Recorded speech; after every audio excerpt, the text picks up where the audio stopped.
नमस्कार प्रेक्षकांनो, स्टार प्रवाहावरील तू रे माझा मितवा या मालिकेच्या आगामी भागात आपण पाहणार आहोत की वल्लरी स्वतःशी बोलते, रमाकांत हा उद्योगांपर्यंत पोहोचण्याच्या अगोदर मला त्या उद्योगांचे तोंड बंद करावेच लागेल.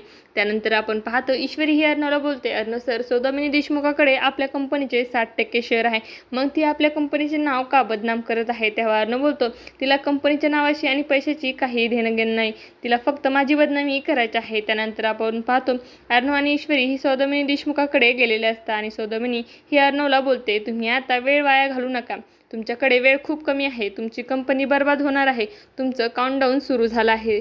तेव्हा ईश्वरी बोलते, काउंटडाऊन आमचं नाही तर तुमचं सुरू झालं आहे, आम्ही आता या स्पर्धेमागे सहभागी होऊन ही स्पर्धा जिंकणार आहोत आणि ही आमची कंपनी सात्विक फॅशन वाचवणार आहोत, आता तुम्ही त्यासाठी तयार राहा. आणि तेव्हा देशमुख ही रागाने त्या दोघांकडे पाहू लागते.